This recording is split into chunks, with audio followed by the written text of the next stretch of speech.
So I had a question. This is a general question. So this Yeah, is sort of like just coming back to the company in general. And I think, a lot of people, when you do an AMA type thing, they just want to get a yeah, little bit personal, right? But sure.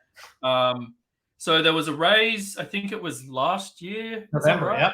Yeah. You got it. It was a massive number. It seems $60 like it all million. went on engineering, 60 million. Yeah. Um, Congrats, by the way, because that's Hey, just such a thanks. big number. It's so awesome. It was as surprising Um, to me as it was to you. yeah. I had no idea. So it seems like basically just like you probably just went on a big hiring spree from an engineering point of view. There's like your engineering team just seems to be absolutely Oh, massive. yeah. I mean, the Yeah. only thing that's holding us back on the engineering side is time. Finding people. Yeah, Right. it's Okay. just like Yeah. yeah, it was just like it's hard. I mean, we'll see. It sure feels like we're about to enter a bit of a recession, so I think Yeah. things will get a little easier for us there. But yeah, in general, it's just that. Although I do want to note that none of the funding was used towards the engineering hiring. Everything we're doing currently, we really haven't touched the funding. We haven't used the funding at all. We were profitable before. We're profitable now. I'm sort of a big believer in running a profitable business if possible. But I think the raise is, I mean, I think it's sort of twofold. One was I really just thought it was a crazy time. So I thought, and I've never raised money in my whole life. And I thought, well, let's just try it. What's the worst? I sort of expected to learn something, but get told no. But we lucked out, so that's good. But I also, as part of it, we got something a little more than that. So we got several operating partners who have sold businesses of substantial size. So we have a guy named Jim, and he sold his business for $100 million to IBM. Now as we grow, not having to relearn a lot of lessons is really important. And just weird stuff that you don't have to worry about when you're smaller, but like, we gave options to all of our employees Yeah. and we have a vesting schedule. And in general, our attitude is like, we want you here for the long term. So if you leave early, we're going to buy those shares back because we don't want you running around in the world with our shares and you're like chilling out while we're doing all the hard work. But this guy was great because he's like, well, that sounds good, but you also have to consider exceptions. Like, what happens if somebody gets cancer? They don't want to not work there, but they have cancer. What are you going to do to that? Right? And you're like, ooh, yeah, good point. We probably don't want to be taking shares back from the cancer person who didn't do anything to deserve that. So we made our policy to have those exceptions in them, right? Because we want to treat people fairly. So stuff like that, operating partners crush that stuff. And so honestly, that to me personally is the biggest thing we got, which is these really awesome people who've been there, done that, and can just kind of like show you where you can hit stuff that hurts later on and avoid those things. Yeah. I was part of a KKR round of 100 mil. It wasn't my Holy cow! company, I so thought that's yes. But yeah, it was they had some bad economic times. But are they part of? Were they got any money from them or no? No, Okay. we've gotten money from one person, Oh, one person only. That's just peak equity, and yeah, that's all public, of course. But yeah, yeah. we went through 200 groups, or whatever you want to call them, PE firms, So you're strategic. doing book build pitches forever, or Oh, like no, is no, that? no, no. So we didn't. Yeah, The just fun to know. part, no Yeah, pitches. So we yeah, hired an investment bank, and yeah, investment bank, for those of you, for the uneducated like myself, I think of them as real estate. They probably hate this, but real estate agents for your business.